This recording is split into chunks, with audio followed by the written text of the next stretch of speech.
another top 10 rose sneaking its way in today. This beautiful creature here is Jubilee Celebration. Bred and introduced by David Austin Roses in 2002. This really is one of the most beautiful roses in my collection, and I cannot recommend this lady enough. The blooms on it are absolutely enormous. You can see there, if I pick that up, the flowers measuring some 4.5 to 5 inches across and absolutely packed with petals. There are hundreds and hundreds of petals in this particular rose. The most exquisite colour, it's a deep salmon coral pink, and I can't describe it any other way, so I'm going to give you as much depth on that as I can. And I popped the grey t-shirt on especially to give you a little bit of contrast and background on that, and you can see right in the very centre of that button eye of that beautiful flower, that lovely soft yellow and slight bits of peach in the centre of it.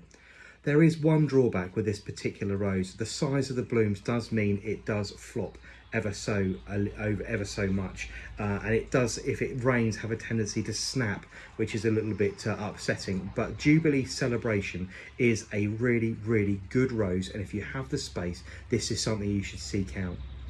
It is quite free flowering, will flower from now at mid-June on and off all the way through to around the end of August, producing 3 or 4 very decent rounds of blooms. Another one that I really like to cut to bring into the house, not because it lasts particularly well, but because the scent on this particular rose is so strong. It's one of those ones that a dinner guest will go, oh, isn't that beautiful, because it looks absolutely sumptuous, and they'll pop their nose into it, and it is just stunning. It is rich, it is fruity, it reminds you of summer pudding, so you're lots and lots of sugar there, summer fruits like red currants, raspberries, strawberries, black currants. It really is a very pleasant smelling rose and absolutely stunning.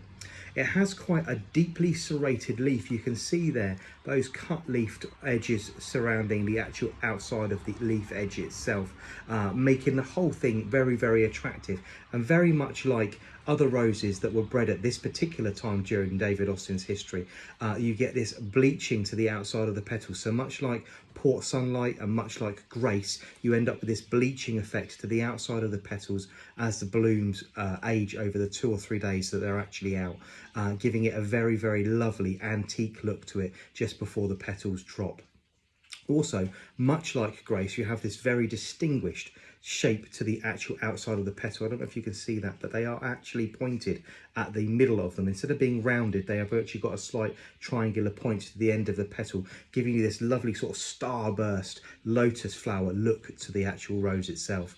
This one comes up to about 4.5 by 4.5 feet, so David Austin on the website are bang on size with this particular one. But this is Jubilee Celebration, bred by David Austin Roses, and it is an absolute cracker. One of my top 10 based on its scent alone. There is a few drawbacks with it, unfortunately. If it is a bit wet and a bit windy, you really do need to nip out and make sure you cut all the flowers off of this one, because they won't survive a heavy rainstorm. But this is a rose that you really must have in your garden, an absolute cracker. Look at the size of that, it is beautiful.